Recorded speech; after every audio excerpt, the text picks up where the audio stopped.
नमस्कार, आप देख रहे हैं सिटी पोस्ट लाइव। मैं हूं सृष्टि राज। बिना किसी सदन का सदस्य बने मंत्री रहने का मामला सुप्रीम कोर्ट पहुंचा तो दीपक प्रकाश ने कहा कि सरकार जवाब देगी। संविधान के प्रावधानों और एनडीए के नेताओं के आशीर्वाद से मैं मंत्री पद पर हूं। वहीं उपेंद्र कुशवाहा भी जानते थे कि किसी भी सदन का सदस्य नहीं होने के चलते उनके बेटे का मंत्री पद जा सकता है। इसके बाद भी उन्होंने बेटे से इस्तीफा नहीं दिलवाया। और तो और उन्होंने सार्वजनिक तौर पर कहा कि दीपक प्रकाश 2-4 महीने के लिए नहीं बल्कि 2030 तक पूरे कार्यकाल के लिए मंत्री बने हैं। तो वह सिर्फ हमारी पार्टी की मर्जी से नहीं बल्कि एनडीए की सहमति से बने हैं। तो आइए जानते हैं पूरे मामले के बारे में। और आखिरकार दीपक प्रकाश को विधान परिषद भेजने का भी रास्ता साफ हुआ है। इसके बारे में भी हमारे सहयोगी मुस्कान से। मुस्कान, मामला क्या है? बिल्कुल सही कहा आपने। देखिए, उपेंद्र कुशवाहा जानते हैं कि बिहार में आगामी विधानसभा चुनाव को देखते हुए जो कुर्मी कोरी कुशवाहा यानी लवकुश का जो समीकरण है भाजपा के लिए कितना अहम है, इस प्रेशर पॉलिटिक्स का असर दिखा कि भाजपा के आला कमान ने अपने एक एमएलसी से इस्तीफा दिलाकर दीपक प्रकाश को विधान परिषद भेजने, उनका मंत्री पद बचाने का रास्ता साफ कर दिया है।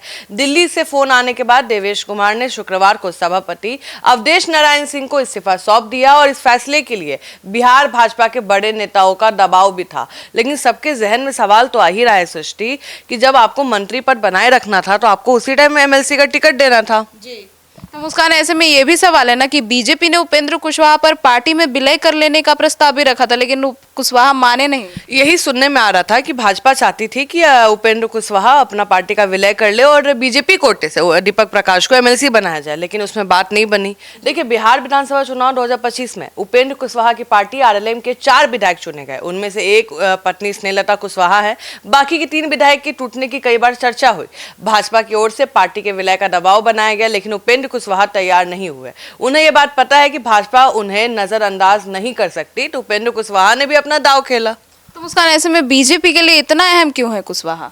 देखिए, अगर सम्राट चौधरी सेल्फ क्लेम कर देंगे कि कुशवाहा के अकेले नेता हम हैं तो फिर तो नाराज तो होंगे, क्योंकि उपेंद्र कुशवाहा ऐसा कोई कमजोर नेता नहीं है, बहुत वरिष्ठ नेता है और प्रभावशाली है और आपको भी पता है वो अपना दबाव रखते हैं।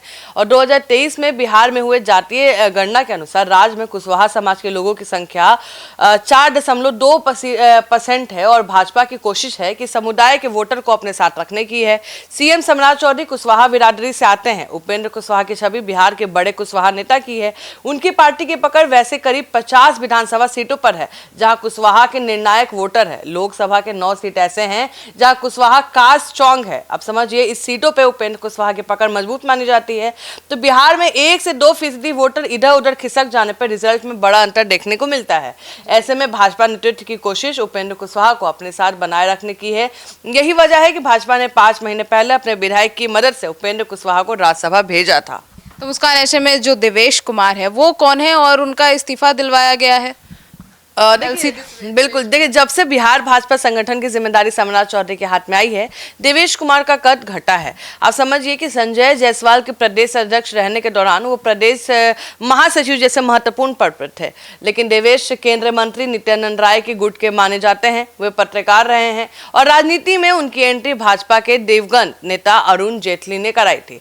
जेटली ने उन्हें बिहार भेजा था। जनवरी 2024 में नीतीश कुमार दूसरी बार महागठबंधन छोड़ के एनडीए में आए और सरकार बनाई, तब देवेश कुमार भूमिहार कोटे से मंत्री पद के रेस में थे।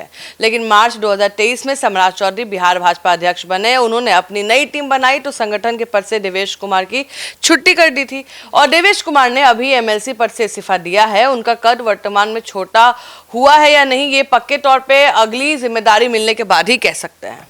तो ऐसे में क्या 5 साल मंत्री बने रह पाएंगे दीपक प्रकाश? हाँ, देखिए, भाजपा ने देवेश कुमार से इस्तीफा दिलाकर दीपक प्रकाश के लिए मंत्री पद आए संकट को फिलहाल टाल दिया है, लेकिन पूरे 5 साल पद पर बने रहेंगे ये अभी तक तय नहीं है।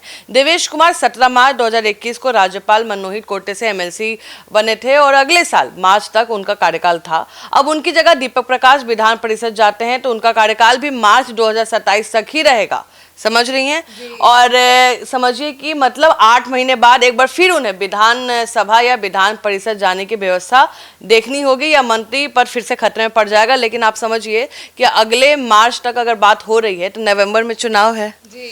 तो स्नातक कोटे से सीधे चुनाव लड़ेंगे, दीपक प्रकाश का क्लियर हो जाएगा जी।